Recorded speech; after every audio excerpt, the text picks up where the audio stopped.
জুলাই সনদ সংস্কার হবে নাকি সংশোধন হবে তা নিয়ে আলোচনায় বসার আহ্বান জানিয়েছেন স্থানীয় সরকার মন্ত্রী মির্জা ফখরুল ইসলাম আলমগীর।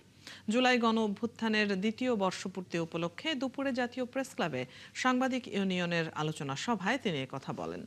মির্জা ফখরুল বলেন, বিএনপি সরকার জুলাই সনদ বাস্তবায়ন করছে না বলে জনগণকে বিভ্রান্ত করছে বিরোধী দল। তারা রাস্তায় নামলে তা যেন সংঘাতের রূপ না নেয় সে ব্যাপারেও অনুরোধ জানান স্থানীয় সরকার মন্ত্রী। একই অনুষ্ঠানে তথ্যমন্ত্রী জহিরুদ্দিন স্বপন অভিযোগ করেন, সংসদকে গুরুত্ব না দিয়ে একটি নির্দিষ্ট আদর্শের মাধ্যমে বাইরে রাজনৈতিক বিতর্ক তৈরির চেষ্টা চলছে। সেই সাথে জুলাই সনদের প্রতিটা অক্ষর বাস্তবায়নে সরকার প্রতিশ্রুতিবদ্ধ বলেও জানান তথ্যমন্ত্রী।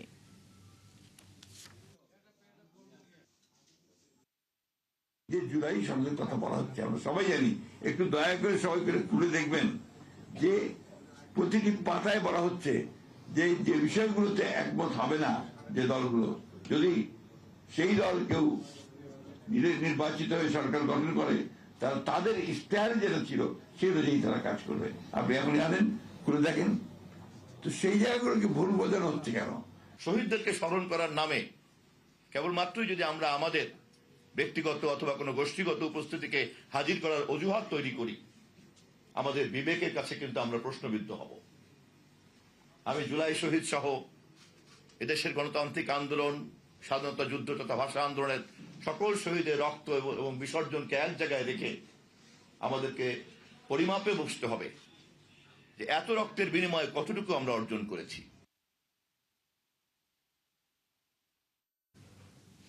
৫ আগস্ট জুলাই অভ্যুত্থানের দ্বিতীয় বর্ষপূর্তি ঘিরে কার্যক্রম নিষিদ্ধ আওয়ামী লীগের কোনো তৎপরতা চালানোর ক্ষমতা নেই বলে দাবি করেছেন স্বরাষ্ট্রমন্ত্রী সালাউদ্দিন আহমদ।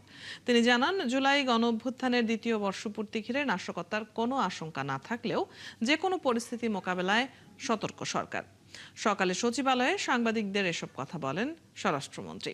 সাম্প্রতিক বোমা আতঙ্ক নিয়ে প্রশ্নের জবাবে তিনি বলেন, একাধিক জায়গায় বোমা উদ্ধারে কোনো যোগসূত্র আছে কিনা তা খতিয়ে দেখা হচ্ছে। এছাড়া দুবাইতে গ্রেপ্তার সাবেক আইজিপি সম্পর্কে স্বরাষ্ট্রমন্ত্রী বলেন, বেনজির আহমেদ যেন দুবাই ছাড়তে না পারে সেই শর্তে তাকে জামিন দিয়েছে আরব আমিরাতের আদালত। এ সময় স্বরাষ্ট্রমন্ত্রী আরো বলেন, বিএনপি সরকারের প্রতি যুক্তরাষ্ট্রের আস্থা রয়েছে বলে জানিয়েছেন ট্রাম্পের বিশেষ দূত সার্জিও গর। আগের সময়ের তুলনায় যদি আমরা তুলনামূলক বিবরণী দেই, একই সময়ে এই বিষয়গুলো কীরকম হয়েছে তার তুলনায় এটা অনেকটা কম। তবে আমরা সবসময় সতর্ক আছি এবং আমাদের এই জাতীয় বিষয়গুলো যারা অ্যাড্রেস করে আছি, আমাদের উগ্রবাদী তৎপরতা বা এই জাতীয় সাম্প্রদায়িক সম্প্রীতি বিনষ্ট করার যে সমস্ত তৎপরতা, এগুলো যারা মনিটর করে, আমাদের স্পেশাল টিম আছে, তারা এই ব্যাপারে সতর্ক আছে।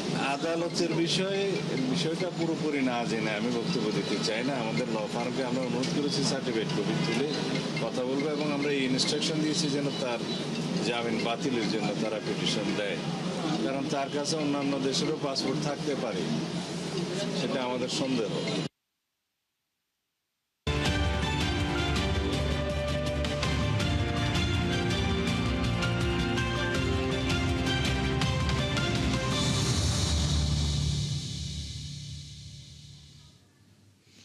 মাত্র ৩৬ দিনের আন্দোলনে স্বৈরাচারী শাসনের পতন। ২ বছর আগের ঠিক এই দিনে কেন্দ্রীয় শহীদ মিনার থেকেই আসে হাসিনা সরকারের পতনের ঘোষণা। সেই ঘোষণার ৩৬ ঘন্টার মধ্যেই ক্ষমতা ছেড়ে ভারতে পালিয়ে যেতে বাধ্য হন শেখ হাসিনা। ছাত্রনেতারা জানান, মানুষের মনে থাকা আকাঙ্ক্ষার কথাই সেদিন ঘোষণা করেন তারা।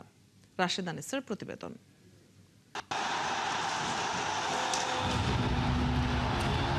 ৩ আগস্ট ২০২৪, কোটা বিরোধী আন্দোলন তখন সরকার পতনের দিকে। অপেক্ষা শুধু একটি ঘোষণার। আইন শৃঙ্খলা বাহিনী আর দলীয় ক্যাডারদের নির্যাতন, হত্যা, গুলির জবাব দিতে হাজার হাজার মানুষ জড়ো হয় প্রতিবাদের প্রতীক শহীদ মিনারে।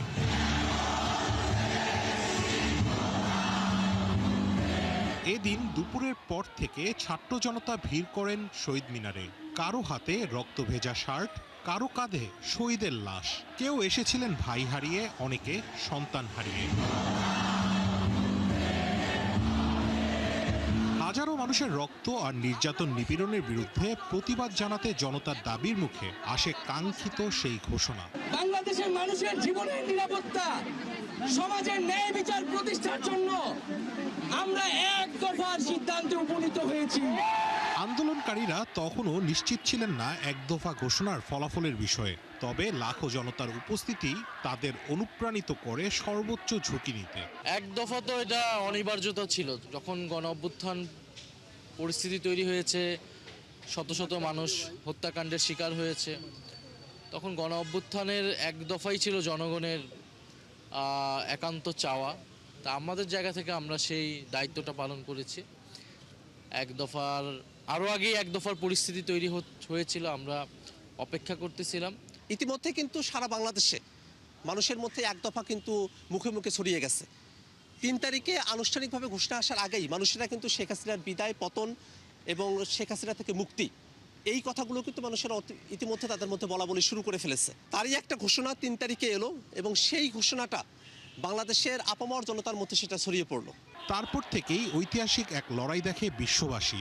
লাখ লাখ মানুষ নেমে আসে রাস্তায়। বিপরীতে শাসকের নিপীড়নে 4 আগস্ট প্রাণ হারান শতাধিক মানুষ। আর 5 তারিখের ঘটনা নাড়িয়ে দেয় পুরো দেশকে। লক্ষ মানুষের গন্তব্য হয় গণভবন। প্রতিটি মানুষের স্লোগান পরিণত হয় গগনবিদারী চিৎকারে। এক দফায় এক হয় পুরো দেশ। পালাতে বাধ্য হয় স্বৈরশাসক শেখ হাসিনা। রাশেদ আনিস, ৭১, ঢাকা। স্থানীয় সরকার নির্বাচন নিয়ে সরকারের পক্ষ থেকে কোনো নির্দেশনা পায়নি ইসি। দুপুরে সাংবাদিকদের কথা জানান নির্বাচন কমিশনের সিনিয়র সচিব আখতার আহমেদ। এ সময় তিনি বলেন, ভোট আয়োজনের সকল প্রস্তুতি আছে ইসির। জানান, অক্টোবরে নির্বাচন শুরু না হলে ভোটার তালিকা চূড়ান্ত করার সময়ও বাড়তে পারে। রাষ্ট্রপতি নির্বাচনের দিনক্ষণও এখনো ঠিক হয়নি বলে জানান আখতার আহমেদ। রাষ্ট্রপতি নির্বাচন এখনো পর্যন্ত নির্বাচনের তারিখ বা শিডিউল বা অন্য কোনো কিছু ঠিক হয়নি। আমরা ভোটার তালিকার জন্য আমরা পার্লামেন্ট সেক্রেটারিয়েটে ওনাদের কাছে অনুরোধ করেছি যে ভোটার তালিকাটা ওনারা দেবেন। স্থানীয় সরকার নির্বাচনের বিষয়ে আমরা যেটা আমাদের এখানে জানেন যে আপনারা, আমরা গত কমিশন মিটিংয়ে এটা নিয়ে আলোচনা করেছি এবং আমাদের দিক থেকে দুটো জিনিস আলোচনা মূলত এসছে। একটা হচ্ছে যে আইন সংশোধনের কিছু প্রস্তাব, আমাদের প্রস্তুতি আছে, কিন্তু মোটামুটিভাবে তফসিল থেকে নির্বাচনের তারিখের মধ্যে আমাদের 45 দিন মতন একটা সময়ের, আর তার আগে আমার ভোটার তালিকা ফাইনালাইজ করতে যে সময়টুকু লাগে। ভবিষ্যৎ প্রজন্মের জন্য নিরাপদ দেশ গড়তে পরিবেশ রক্ষার আহ্বান জানিয়েছেন প্রধানমন্ত্রী তারেক রহমান। সোমবার সামাজিক যোগাযোগ মাধ্যমে এক ভিডিও বার্তায় প্রধানমন্ত্রী বলেন, যার যার অবস্থান থেকে সবাই যদি দায়িত্ব পালন করে তাহলেই একটি সুন্দর দেশ গড়া সম্ভব। আমরা যদি নিজেরা সচেতন হই, যত্রতত্র যদি আমাদের ব্যবহারকৃত আবর্জনাগুলো যদি যত্রতত্র আমরা না ফেলে দিই, আমরা যদি একটি নির্দিষ্ট জায়গায় এই আবর্জনাকে জমা করি এবং নির্দিষ্ট উপায়ে যদি এটাকে পরে ধ্বংস করি, তাহলে যেমন আমাদের পরিবেশটি ভালো থাকবে, ঠিক একইভাবে আমরা আমাদের পরিবেশটাকে সুন্দরভাবে রাখতে পারবো। আমরা যদি আজকে থেকে প্রত্যেকে সচেতন হই, আমাদের হাতের আবর্জনা বা ব্যবহারকৃত আবর্জনা যদি নির্দিষ্ট জায়গায় সুন্দরভাবে আমরা গুছিয়ে ফেলি, তাহলে ধীরে ধীরে হয়তো আমরা আমাদের এই বাংলাদেশটাকে আবর্জনা মুক্ত করতে পারবো, সুন্দর একটি পরিবেশ গড়ে তুলতে পারবো।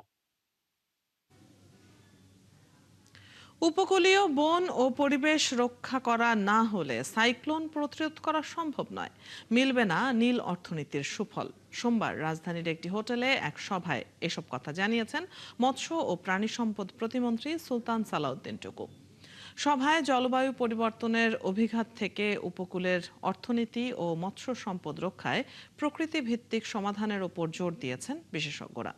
ফ্রেন্ডশিপ ও কনজারভেশন ইন্টারন্যাশনালের যৌথ উদ্যোগে আয়োজিত অনুষ্ঠানে বাংলাদেশ সহ 4টি দেশের পরিবেশ ও ম্যানগ্রোভ বনাঞ্চল রক্ষায় মাউন্টেন্স টু ম্যানগ্রোভস কর্মপরিকল্পনা তুলে ধরা হয়। বক্তারা বলেন, বৈজ্ঞানিক তথ্য ও উপাত্তের ভিত্তিতে দেশের ঝুঁকিপূর্ণ উপকূলীয় এলাকায় ম্যানগ্রোভ বনাঞ্চল উদ্ধার ও সংরক্ষণ এখন সময়ের দাবি।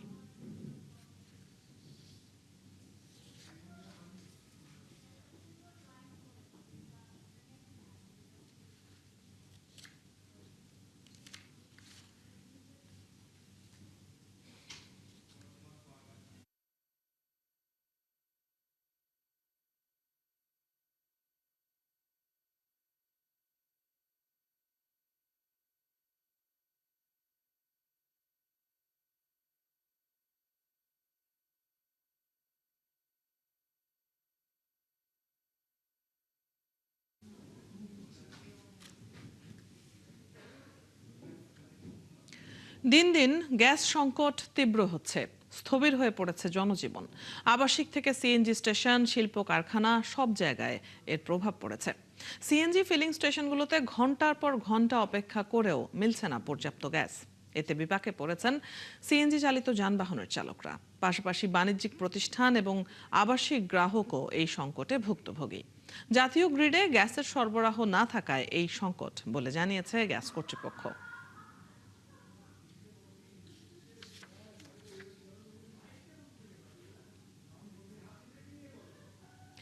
দেশের বেশিরভাগ জেলায় গ্যাসের সংকট আরও তীব্র হয়েছে। গ্যাস না পাওয়ায় বেশিরভাগ সিএনজি ফিলিং স্টেশন বন্ধ রয়েছে।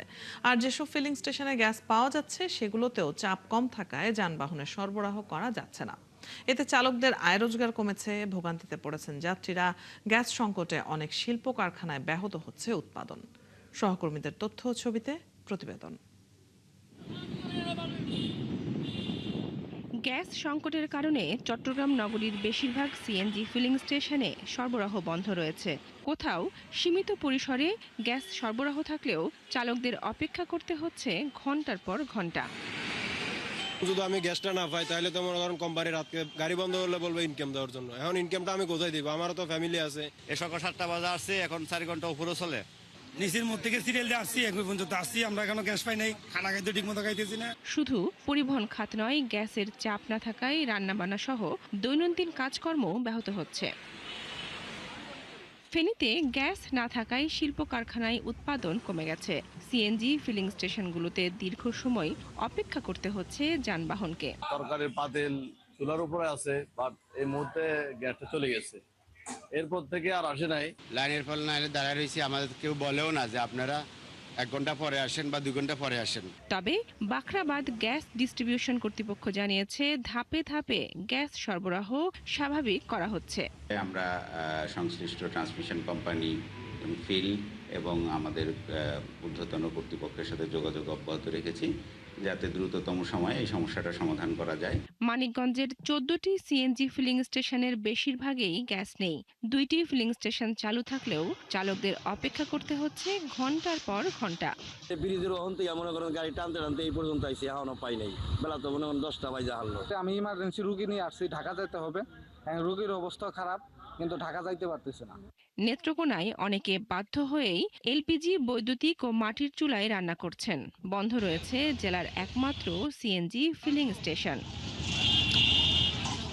নারায়ণগঞ্জের রূপগঞ্জে চাহিদা মতো গ্যাসের চাপ না থাকায় শিল্প কারখানায় উৎপাদন ব্যাহত হচ্ছে। বন্ধের পথে অনেক কারখানা, সেখানেও বেশিরভাগ ফিলিং স্টেশন বন্ধ রয়েছে। ব্রাহ্মণবাড়িয়াতেও একই সংকটে যানবাহন চালকরা। আয় কমে যাওয়ায় চাপ পড়েছে সংসারে। বনশ্রী হালদার, ৭১। শিক্ষা প্রতিষ্ঠানগুলোতে আধুনিক শিক্ষা ও ইসলামিক শিক্ষার সংমিশ্রণ করতে চান সেনাপ্রধান জেনারেল ওয়াকারুজ্জামান। সকালে রাজধানীর পূর্বাঞ্চলের জলসিঁড়িতে আর্মি ইন্টারন্যাশনাল ইসলামিক ইনস্টিটিউটের উদ্বোধনী অনুষ্ঠানে তিনি একথা জানান। 2030 সালের মধ্যে সেনাবাহিনী পরিচালিত শিক্ষা প্রতিষ্ঠানগুলোর সক্ষমতা দ্বিগুণ হবে বলেও জানান তিনি। বিস্তারিত নাদিয়া শারমিনের প্রতিবেদনে। সোমবার সকালে রাজধানীর জলসিঁড়ি আবাসন প্রকল্প এলাকায় আর্মি ইন্টারন্যাশনাল ইসলামিক ইনস্টিটিউট জলসিঁড়ির উদ্বোধন করেন সেনাপ্রধান। ভিডিও টেলিকনফারেন্সের মাধ্যমে ভিত্তিপ্রস্তর উন্মোচন করেন বরিশাল, সাভার, বগুড়া, সিলেট, চট্টগ্রাম, কুমিল্লা এবং যশোরে প্রতিষ্ঠিতব্য আর্মি ইন্টারন্যাশনাল ইসলামিক ইনস্টিটিউটগুলোরও। এরপর প্রধান অতিথির বক্তৃতায় জানান, ক্যামব্রিজ কারিকুলাম ভিত্তিক ইংরেজি মাধ্যমের আধুনিক শিক্ষা পদ্ধতি এবং মূল্যবোধ ভিত্তিক ইসলামী শিক্ষার সমন্বয়ে এই আর্মি ইন্টারন্যাশনাল ইসলামিক ইনস্টিটিউটগুলো প্রতিষ্ঠিত হয়েছে। মডার্ন এডুকেশনের মধ্যে ইসলামিকের এডুকেশনের কোনো ভ্যালুজ নাই, আবার ইসলামিক এডুকেশনের মধ্যে দেখা যাচ্ছে যে মডার্ন এডুকেশনের কোনো কিছু নাই। এতে করে যারা ইসলামিক এডুকেশনে বড় হচ্ছে তাদের সমাজের রোলটা কনফাইন্ড হয়ে যাচ্ছে। তো এই জন্য this fusion is very very important, modern education and Islamic education. That is the whole purpose of creating this kind of institutions. সেনাপ্রধান বলেন, বর্তমানে তার বাহিনীর মাধ্যমে পরিচালিত হচ্ছে 63টি ইনস্টিটিউট এবং 12টি বিশ্ববিদ্যালয়। এর সাথে যুক্ত হচ্ছে নতুন এই ইসলামিক ইনস্টিটিউটগুলোও। এবং এই ইনস্টিটিউট 61 শিক্ষার্থীর মাধ্যমে যাত্রা শুরু করলেও আস্তে আস্তে এর সংখ্যা বেড়ে 1400 হবে বলে জানান তিনি। এইভাবে যদি আমরা এডুকেশন ইনস্টিটিউশনগুলোকে গড়ে তুলি তাহলে আমরা একটা এডুকেশন সিস্টেম পাবো যেখানে ইসলামিক ভ্যালুসগুলো থাকবে, মডার্ন এডুকেশন থাকবে, সোসাইটি লাভবান হবে।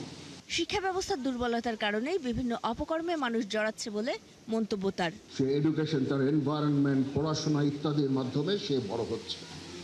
এখন বড় হয়ে সে যদি অপকর্মে লিপ্ত হয় তার মানে বুঝতে হবে যে আমরা যে এডুকেশন সিস্টেম তাকে দিয়েছি, যে এনভায়রনমেন্ট দিয়েছি, এর মধ্যে সমস্যা আছে। এটা থেকে মুক্তির উপায় হচ্ছে এডুকেশন। আজকে যদি আমি এডুকেশন সিস্টেমকে ঠিক করি, আজ থেকে 30 বছর পরে যেই সমাজ আমরা পাবো, যে জাতি পাবো, সেটা অবশ্যই একটা সুস্থ জাতি হবে।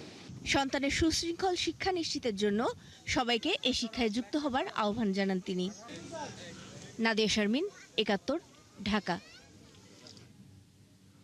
পোশাক মালিকদের বকেয়া $40 মিলিয়ন পরিশোধ না করেই বাংলাদেশ ছাড়ার হুমকি দিয়েছে পোল্যান্ডের ক্রেতা প্রতিষ্ঠান এলপিপি।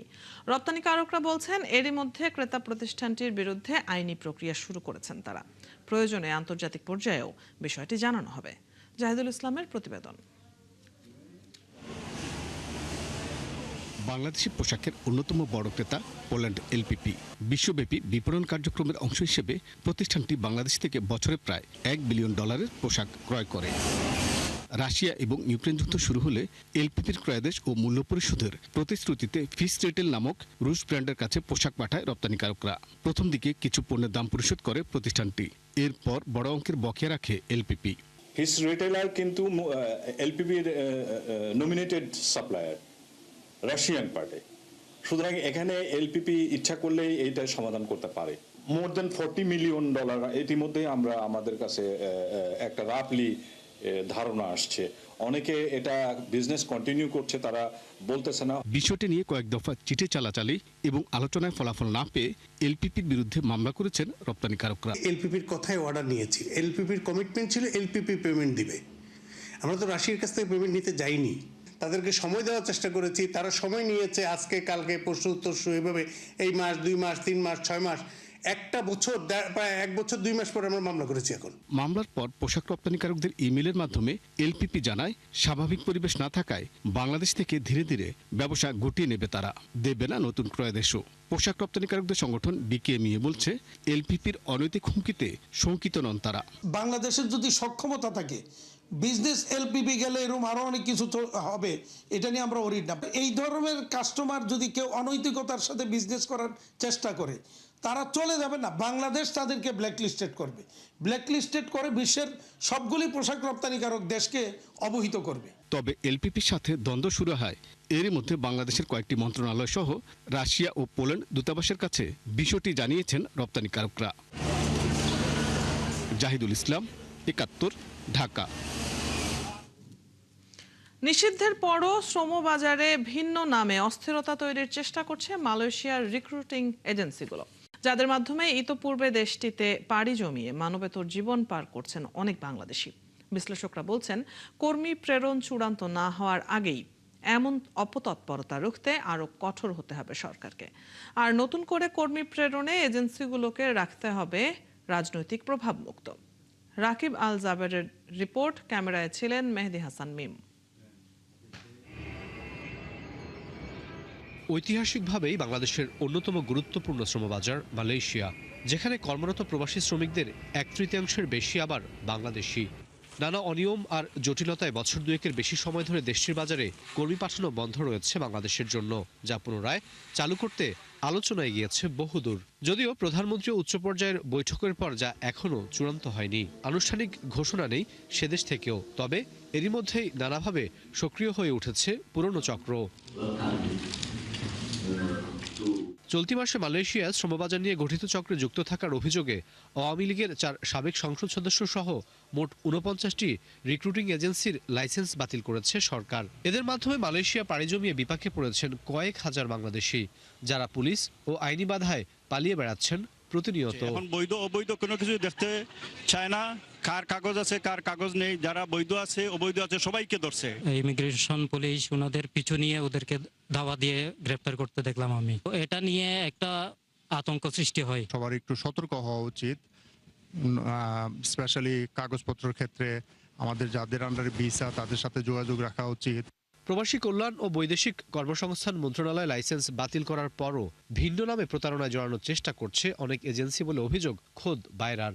তাই বিরাট এই বাজার বাঁচাতে কেবল প্রজ্ঞাপন দিয়ে নিষিদ্ধ না করে আরো কঠোর পদক্ষেপের দাবি জানিয়েছেন এই ব্যবসায়ী নেতা। যে মালয়েশিয়া শ্রম বাজারটা বাংলাদেশের জন্য বারবারই সমস্যা হচ্ছে, বারবারই সিন্ডিকেটের কবলে পড়ছে।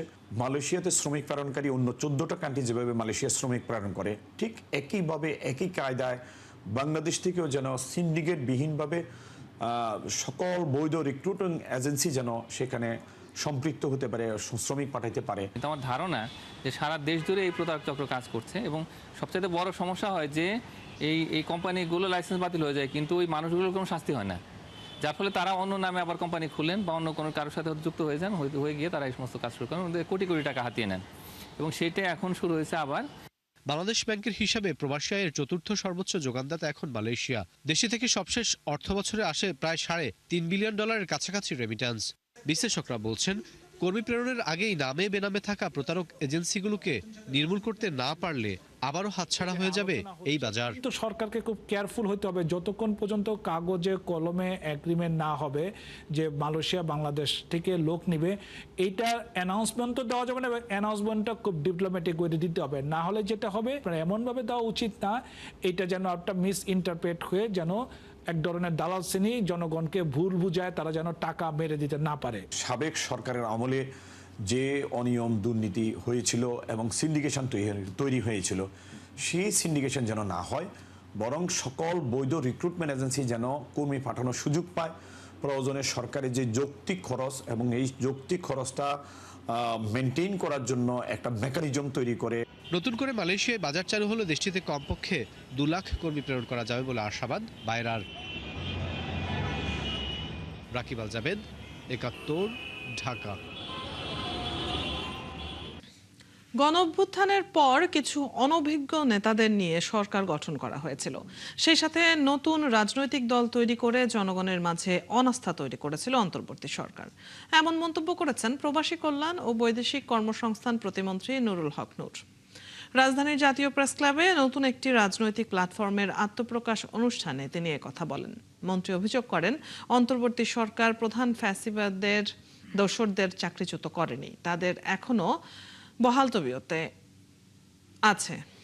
রাজনীতিতে এনসিপি বিস্ফোরা হয়ে দাঁড়িয়েছে উল্লেখ করে নূর বলেন, বিদেশি শক্তিশালী দেশগুলোর খেলা এখনো চলমান আছে।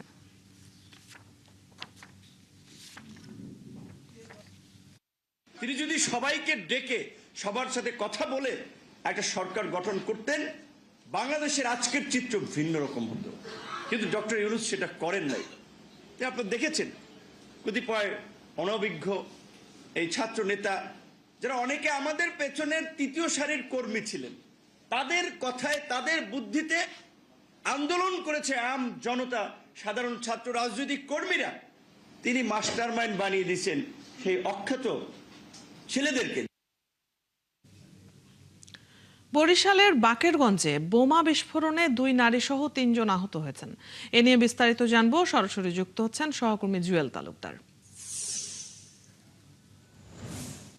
জুয়েল, কখন এবং কিভাবে বিস্ফোরণের ঘটনাটি ঘটে, প্রত্যক্ষদর্শীরা এবং স্থানীয়রা কি বলছেন, আর আহতদের খবরও জানাবেন, তাদের কোথায় চিকিৎসা দেওয়া হচ্ছে?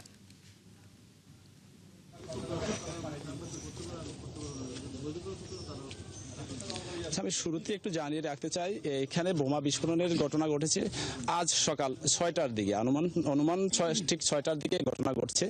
তো প্রাথমিকভাবে যারা আহত হয়েছে এদেরকে উদ্ধার করে বরিশাল সেবা চিমে তাদেরকে পাঠানো হয়েছে। স্থানীয়রা তাদেরকে উদ্ধার করেন, তারা এখন বরিশাল শেরেবাংলা মেডিকেল কলেজ হাসপাতালে চিকিৎসাধীন রয়েছেন। তো আমরা কথা বলেছি সংশ্লিষ্টদের, এখানে যারা ছিল, এখানে ডিবি, এখানে বাকেরগঞ্জ থানা পুলিশ, এখানে র্যাব, এখানে এডিশনাল এসপি, এরা সবাই এসেছে, এদের সাথেও কথা বলেছি।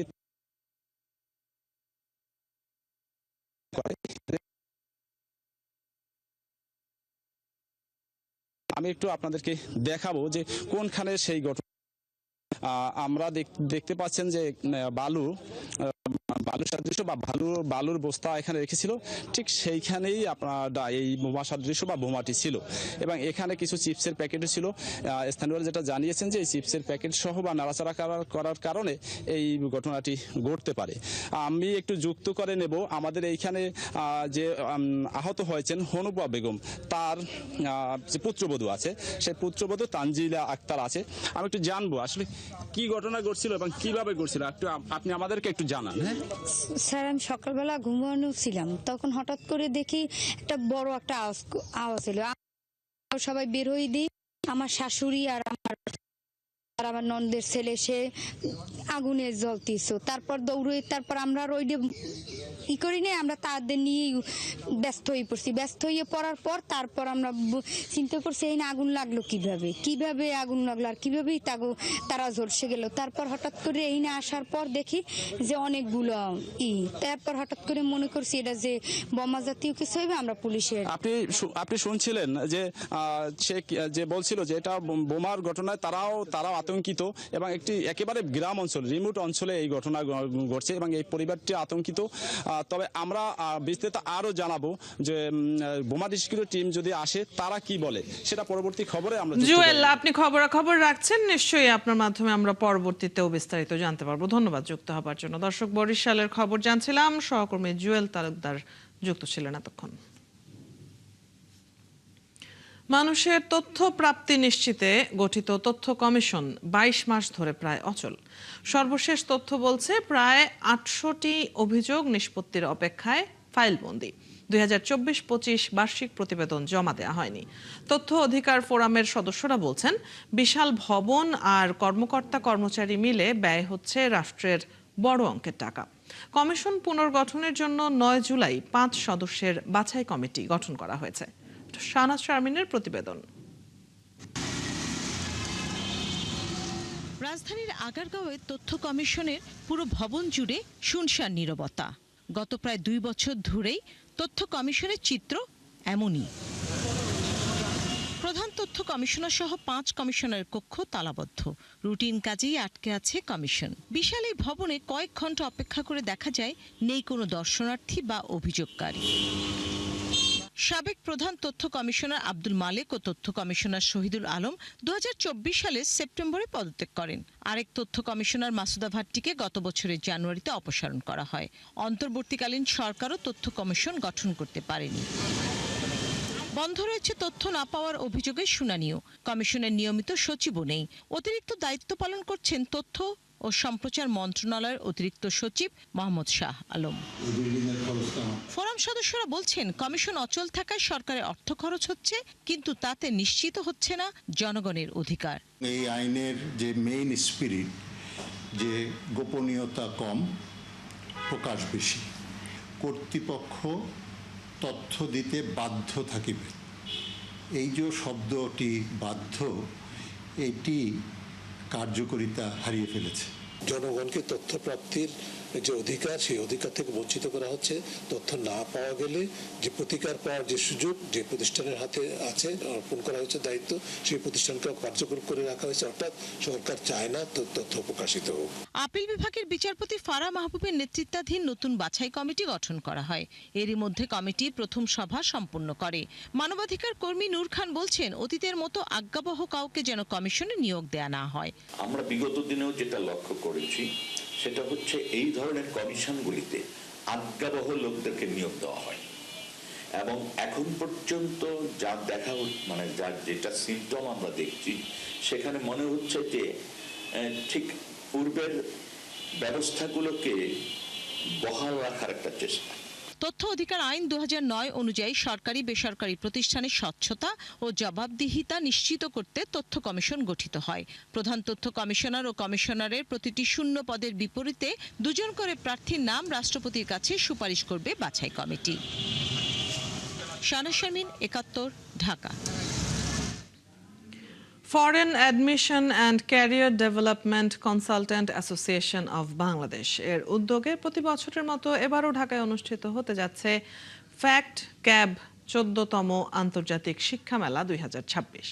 এই উপলক্ষে সোমবার এক সংবাদ সম্মেলনে আয়োজক কমিটি জানায়, আগামী 7 এবং 8 আগস্ট ঢাকার প্যান প্যাসিফিক সোনারগাঁও হোটেলে এই মেলা অনুষ্ঠিত হবে।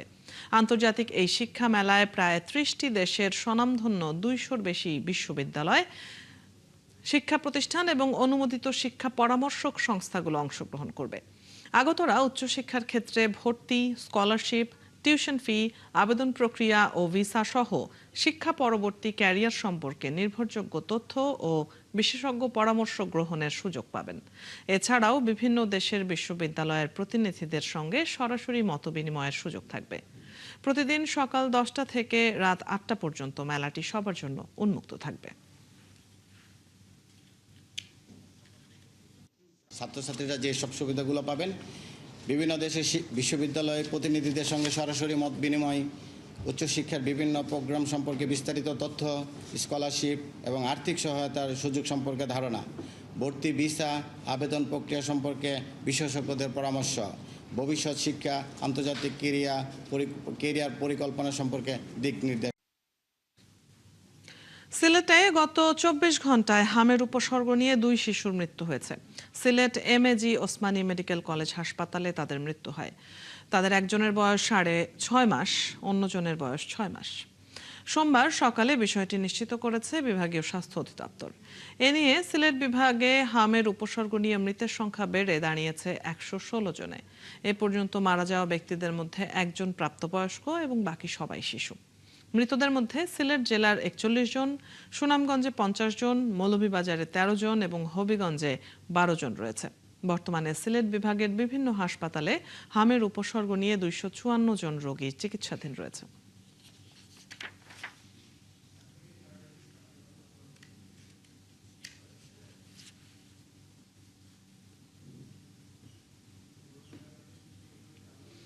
পরিবেশ, বন ও জলবায়ু পরিবর্তন মন্ত্রণালয়ের প্রতিমন্ত্রী ডক্টর শেখ ফরিদুল ইসলামের স্বাক্ষর ও সিল জাল করে তদবির বাণিজ্যের অভিযোগে মোংলায় প্রতারক চক্রের মূল হোতা টুকু শেখকে আটক করেছে পুলিশ।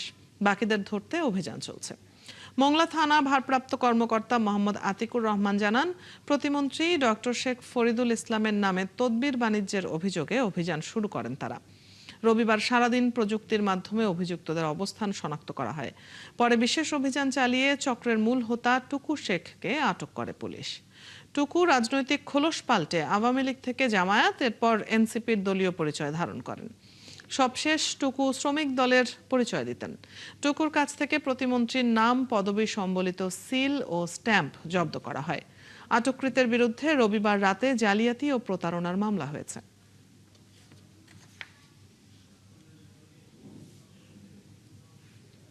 সুনামগঞ্জের টাঙ্গুয়ার হাওরে পরিবেশগত সংকটাপন্ন এলাকায় পরবর্তী নির্দেশ না দেয়া পর্যন্ত সকল প্রকার হাউসবোট ও পর্যটকবাহী নৌযান চলাচল সম্পূর্ণ নিষিদ্ধ ঘোষণা করে 11 দফা জরুরি নির্দেশনা জারি করেছে জেলা প্রশাসন।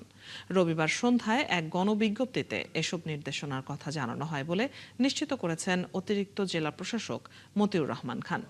গণবিজ্ঞপ্তিতে জানানো হয়, পরবর্তী নির্দেশনা জারি না হওয়া পর্যন্ত টাঙ্গুয়ার হাওরের ECA ঘোষিত এলাকার ভেতরে সকল প্রকার হাউসবোট ও পর্যটকবাহী নৌযানের প্রবেশ এবং চলাচল সম্পূর্ণভাবে নিষিদ্ধ থাকবে।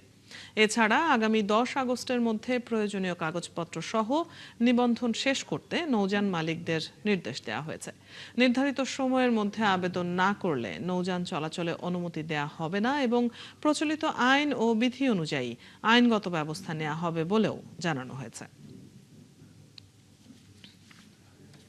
আমরা একটি কঠোরভাবে এই বিজ্ঞপ্তি জারি করেছি এবং এটি বাস্তবায়ন করার জন্য আমাদের জেলা প্রশাসন, উপজেলা প্রশাসন এবং আমাদের পরিবেশ অধিদপ্তর তারা সবাই এই ক্ষেত্রে প্রতিজ্ঞাবদ্ধ আছে। তো আমরা সরজমিনে এটি মনিটর করব এবং এই মনিটরিং তৎপরতা আমরা আরও বাড়াবো।